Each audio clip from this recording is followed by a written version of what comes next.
برنامج مواطنون مع وقف التنفيذ. إذن مشاهدينا الكرام، في النصف الثاني من هذه الحلقة سنتعرض لشهادة المواطن عبد اللاوي محمد من الأغواط، موظف محاسب سابق في صندوق الضمان الاجتماعي بالأغواط، الذي يعني فصل تعسفيا من العمل، وسنستمع إلى شهادته وستكتشفون قصة هذا المواطن. نذهب إلى فاصل ونعود، ابقوا معنا.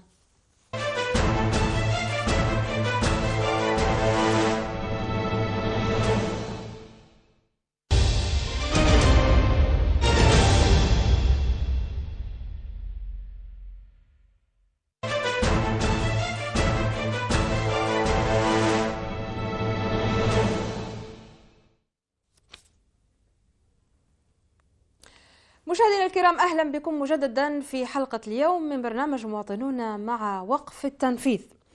بعد أن سدت أمام كل الأبواب وغلقت السلطات في وجه كل المنافذ، لم يبقى لي إلا التقدم إليكم إخواني بقناة المغاربية التي نورت منازلنا وأثلجتم قلوبنا. عبد اللاوي محمد 49 عام، موظف سابق بصندوق الضمان الاجتماعي وكالة ولاية الأغواط، محاسب مراقب التعويضات بالمحاسبة العامة نيابة مديرية المالية والتغطية. فصل بصفة تعسفية من منصبه لأنه كشف التلاعب في المال العام.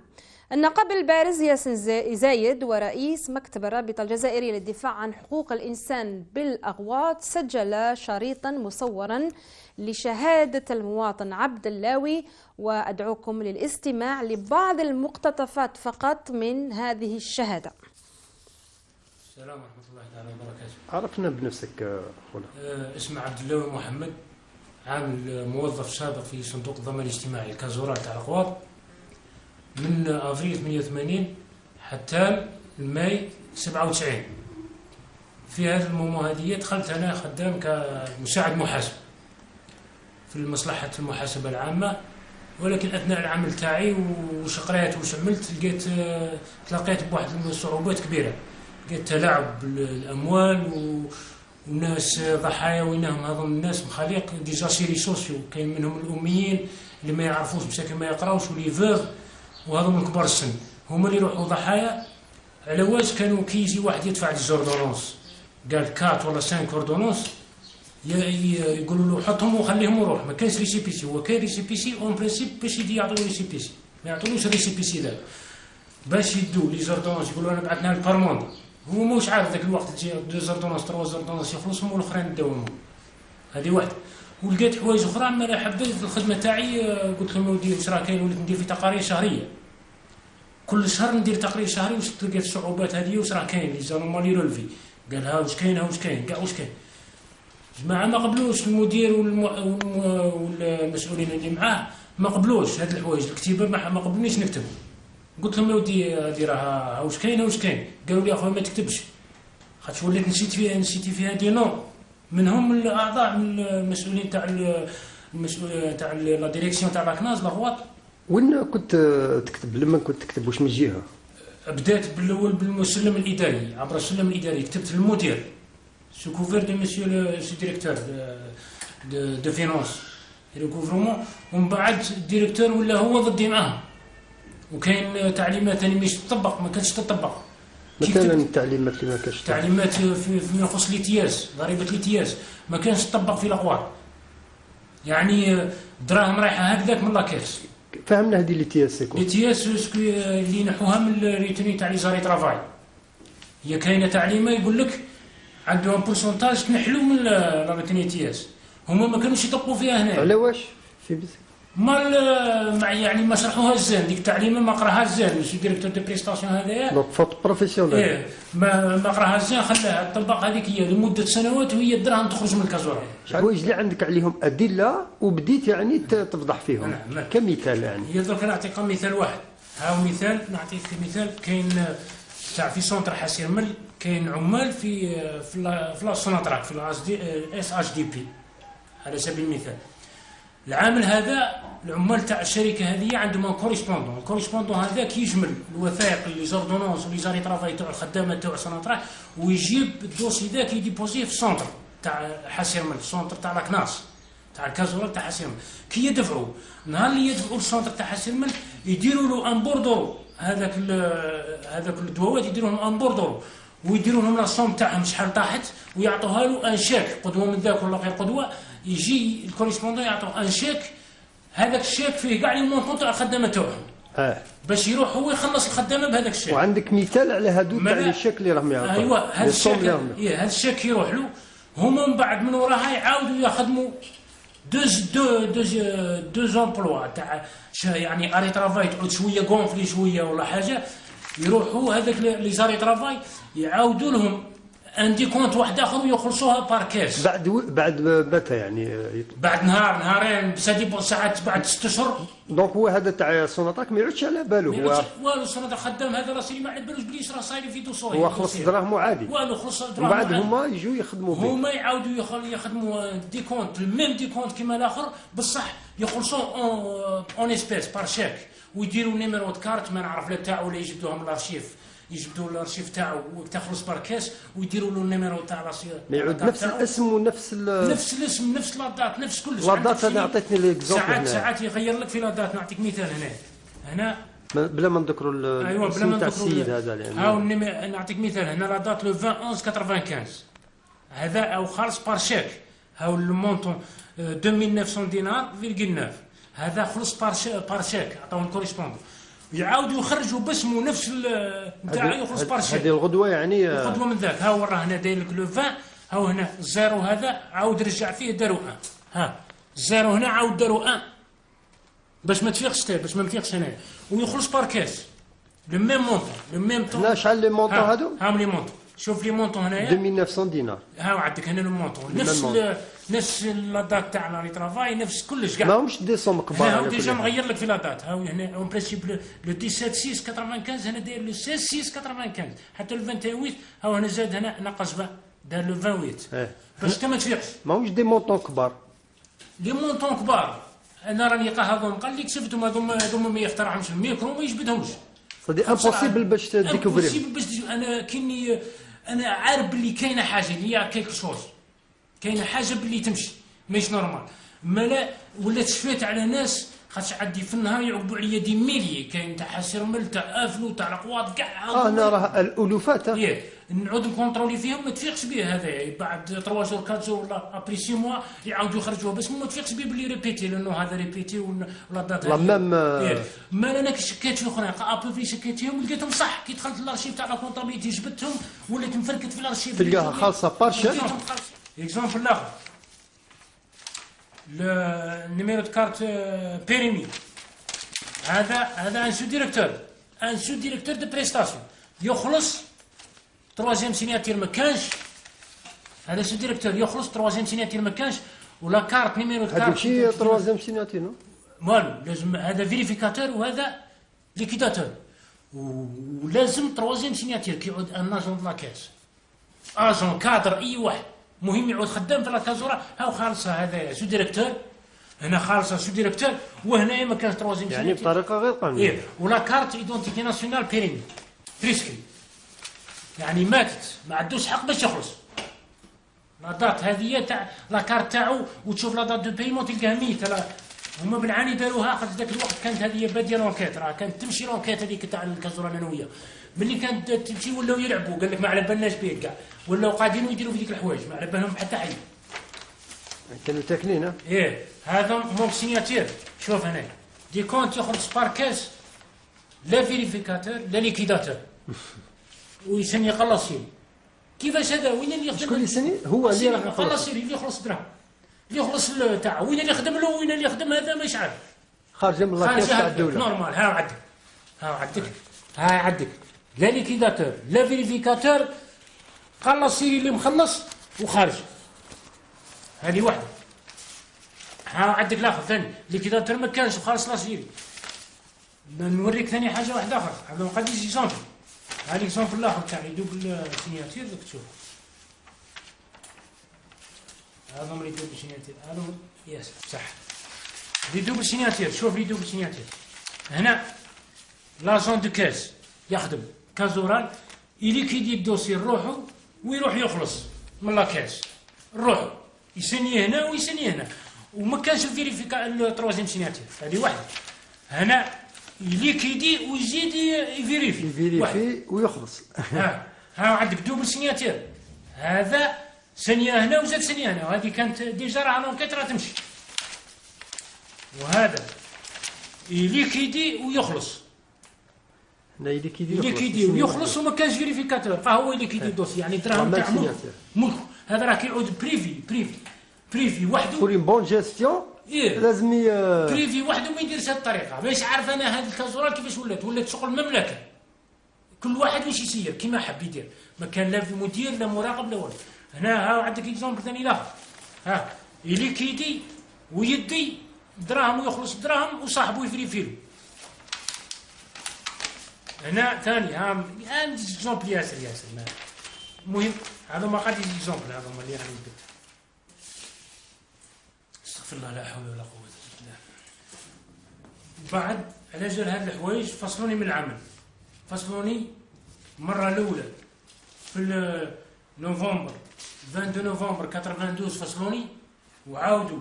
سبب الفصل واش؟ فصل على هذه الحوايج ما كانش على ذلك قالوا لي راك دخلت في امورات وكذا. ولكن واش يديروا لك في لا ليتر تاع لو ليسونسيمون؟ ليسونسيمون يدير لك كي كتبت انا المسؤولين لقيت براواتي اللي كتبتهم مديرين العام لقيتهم قدامي في الكونسيل السنين. قالوا لهم هاوش راه كتب فيكم باش تعاقبوه.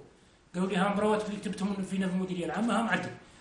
ما لقيت ما ندير كتبت في الجورنال. واش داروا لي؟ شكاو بيا في الجورنال شكاو بيا في لاجستيس الجريده يعني درت ديفاماسيون باللي راني سات وكلش. ومن بعد واش داروا لي ها عندك هنا في تاع في لي زارتيكل باري في الجورنال وكذا هم كاتبينها في ليسونسيمون. ما كانش قانون واحد اخر كاع ما كانش حيه واحده اخرى. من بعد عانيت معاهم ضربت عامين ولا ثلاثه ولا نتلوح. حكمت لي العداله باش نرجع. رجعت المدير ذاك غيروه اللي زعقني غيروه داروا مدير واحد اخر. ومن بعد عاود رجعت خدمت عامين عاودوا ليسونسيوني نفس الحكايه. هاي ليسونسيمون زوج عاود تربحتهم في لاجستيس. انت بعد لا ريانتيغراسيون ما حبيتش تسكت تما مازلت كملت في الخدمه تاعك دينونسي. رجعوني نفس البوست. ما وليت نكتب ثاني كيما ندير في تقارير ما هدرتهمش. وليت ندير في التقارير تاوعي كل شهر ندير رابور تاعي المونسيات. ما لا راني فوت لك في واحد نتاع القضيه. رحنا واحد قصه الوهران درنا ريسيكلاج تاع لي ستاتيستيك فينونسيير. انا رحت ضربت 21 يوم ونقرا ثم بعثنا المديريه العامه دي فورماتور وكل. وكي رجعت قالوا لنا كي روحوا طبقوا درك الخدمه هذه اللي قريناها لكم طبقوها في الادمينستراسيون تاعكم كازورال.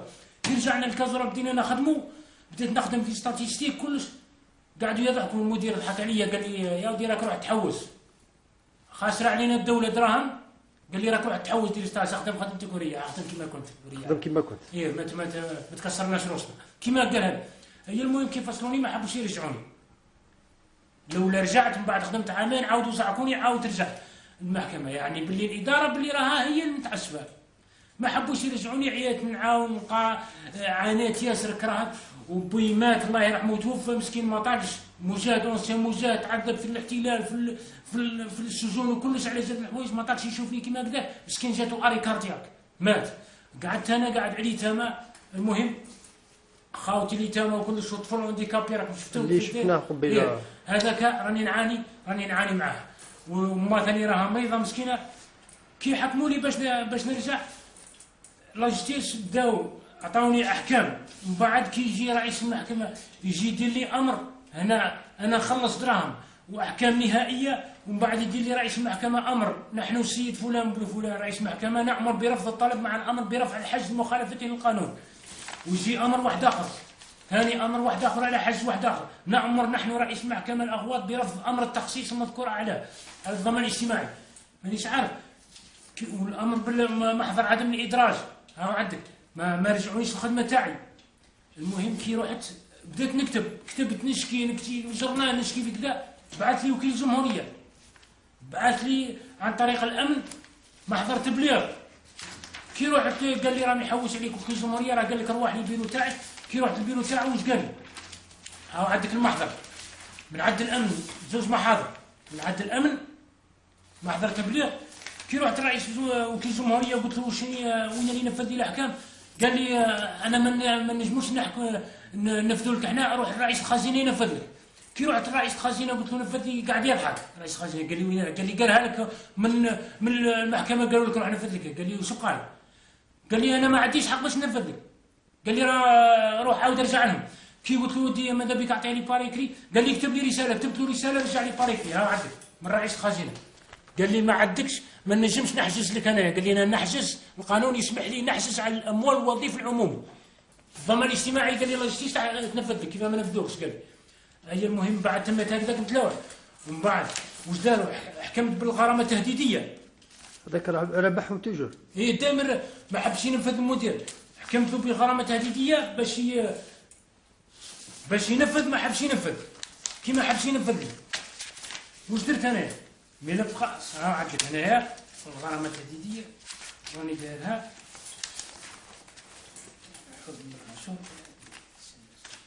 ها عندك من بعد كي ما حبش ينفذوا طلبت غرامه تهديديه، خرج امر استعجالي.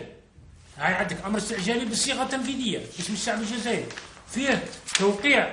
امرت المحكمه امر حضوري عالي ابتدائي بتوقيع غرامه ماليه قدرها 1000 دينار يوميا يدفعه المدعي عليه عن كل يوم تاخير في تنفيذ المصاريف، في تنفيذ الحكم، يعني بروس. من بعد طعن، خرج قرار استعجالي.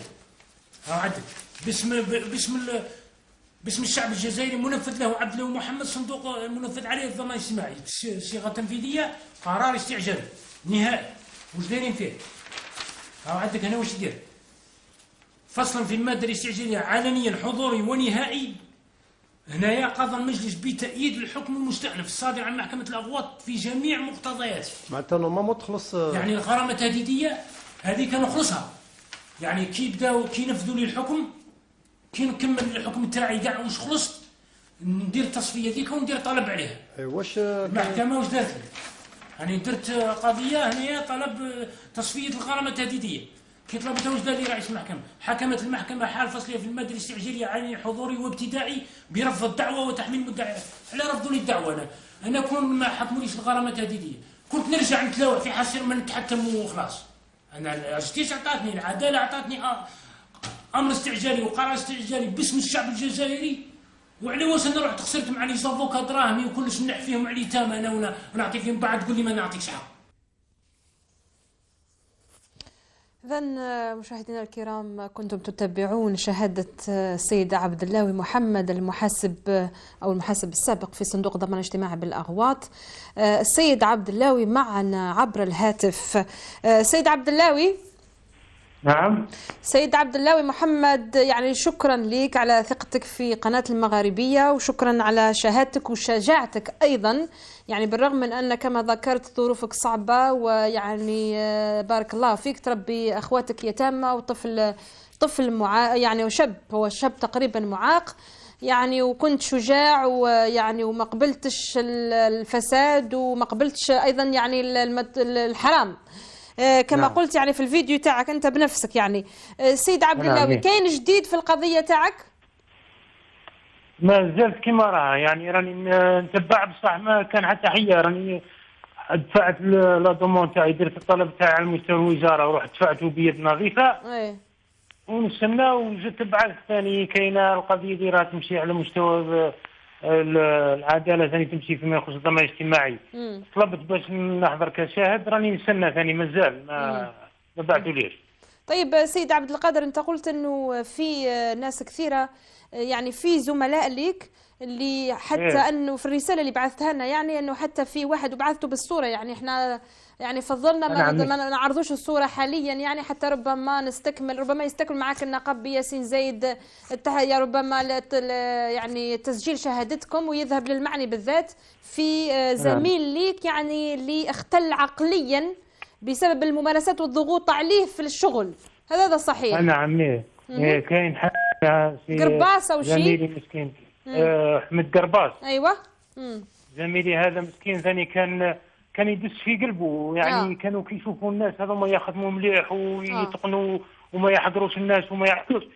هاد الناس غير مقبوله، ما مش مقبولين في الاداره تاعنا في الكازوره حنايا.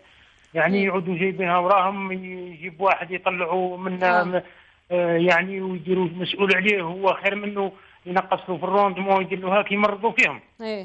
إذا كان هاد الناس هذو ما قبلوا وتموا ساكتين ويكنوا في قلوبهم يدسوا الحقره في قلوبهم، بعد يجي النهار اللي وين يمرض يخرج مريض يلوحوه. كما والله كما كي يعود واحد يهضر كما انا هضرت وعملت، لا هذاك يقوموا به. بصح هذا السيد صاحبي هذا كنت نروح للدار اللي كان في بدايه المرض تاعو كيخرج، رحت اتصلت به وعندي اتصال به، خاطر كان يجيني غنى عارفني انا ثاني راني ضحيه. كنت نقول له يا صبر وشد في ربي وكلش، قال لي والو، قال لي راهم ظلموني وحقروني وداروا لي. المهم صرات معاه كل يوم نحلل فيه ونقول له يا ودي شوف انا اكثر منك، بصح راني صابر وشاد في ربي، راه ربي والله ما يخلينا. اما لا المهم كان كيماك مسكين هاو درك يمشي في الشارع في الزقاق، والمدير يعقب ويشوفه، المدير راه من الاقوات في الحقيقه. والمدير تاعكم المدير تاع الصندوق اغواط، يعني من الاغواط. من الاغواط ويشوفوه نورمال قاعد في القهوه يعقب عليه، خاطر عليه المدير لاهي بالصوالح تاع الناس، كيفاش يصعق الناس وكيفاش يمرض الناس، كيفاش يلوحها.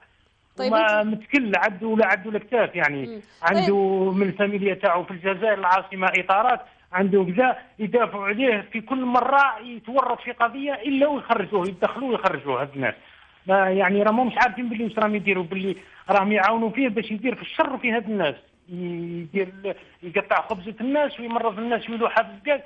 راه كاين نص القوات راهم مبين عليا كيما انايا، كاين بعضهم عارفين القضيه تاعي مع الضمان الاجتماعي، وكاين بعض الناس اللي ما مش عارفين، راهم يحسبوا لي مزعوك هكذاك ولا خاطر انا راني زعلت جوج خطرات. يعني الاداره راها ماهيش، راه هي اللي غلطه.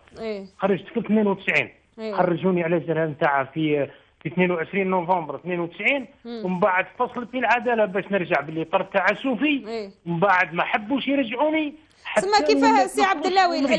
سي عبد اللاوي العداله تحكم به ترجعك، وكي ترجع للمنصب الشغل تاعك يعاودوا يخرجوك. عاودوا خرجوني نورمال، محسوب كانوا يكنوا لي في العقد تاعهم. يعني راك انت رجعت نعاودوا نزعقوك، ما كملتش عامين خدمت عاودوا نفس الواقعه الاولى. يعني ما كانش اسباب، ما كان حتى حيه. انا دفعت على الناس فقراء ومساكين ومرضى ويتامى. طيب يمكن سي عبد اللاوي هذا هو السبب، انت راك تكشف الفساد اللي راهو يجري وانت ما تساعدهمش. هذا السبب اللي ما يساعدهمش. وكاين نقطه ثانيه، انا الشيباني توفى الله يرحمه على جال هذه الاسباب. سمعنا هذا في الفيديو سي عبد اللاوي، سمعنا هذا في الفيديو. سي عبد اللاوي كيف راك تشوف كلمه عندك؟ يعني دوك احنا بالذات يعني عندنا كثير فيديوهات اللي ناس كيما انت مواطنين جزائريين عندهم الشجاعه انهم يكشفوا الفساد اللي صاير في الاداره. وش تقول للناس اللي ساكته تشتغل في مناصبها وساكته تشوف فساد وساكته؟ يا ودي انا نقول لهم هذوك يا ودي الناس يهديكم ربي. هاد الناس الفقراء اللي راهم يروحوا ضحايا، وهاد الناس كاع راهم انتم راكم تحملوا مسؤوليتها قدوا يوم القيامه. هاد الناس كاع يتحاسبوا عليها. لازمنا نهضروا ونديروا يد واحده باش هاد الناس ما خلوهمش هذوم اللي هلكوا لنا البلاد، سرقوا البلاد، داو الدراهم، داو كلش، ما يخلوا حتى حي. الانسان اللي لبس به ما يخلوش، ما يقعدش. انا قالوا هذه في المديريه العامه، انا كتبت في المديريه العامه وبعثوا لي في المديريه العامه في لا كوميسيون دو ريكور في 92 في 93 ولا 94. هذه بعثوا لي واش قال لي انا المدير العام. كي قلت له قال لي انت واش داخلك في المدير يسرق ولا والو؟ قلت له يا ودي كيفاش تقول لي واش داخلك، انا راه مسني في البوست. سمعنا هذه الشهاده سي عبد اللاوي. سي عبد اللاوي انا نوعدك انه راح نعودوا للقصه هذه بعد استكمال الشهادات، شهاده زملائك اللي يعني لقوا نفس المصير في صندوق الضمان الاجتماعي في الأغواط، وراح نعودوا ليك إن شاء الله بعد ما نجيبوا شهادتهم. ويعني وأنا نحييك، يعني نحييك كثير كثير على شجاعتك وعلى نزاهتك وعلى يعني رغم ظروفك صعبة وانت بروحك يعني 49 سنة عازب تربي في خوتك، ومع ذلك كان عندك الشجاعة أنك تكشف الفساد، وحتى لو هذا يكلفك منصبك. أنا نحييك كثير كثير، وإن شاء الله ندائك يوصل، وسنعود إلى هذا الملف لما نستوفي شهادات زملائك إن شاء الله. شكرا جزيلا لك السيد عبد اللاوي، موظف سابق في صندوق الضمان الاجتماعي بالأغواط الجزائر، حدثتنا من هناك. إذن مشاهدينا الكرام بهذا نكون قد وصلنا إلى ختام حلقة هذا اليوم. كنتم مع مواطنون مع وقف التنفيذ.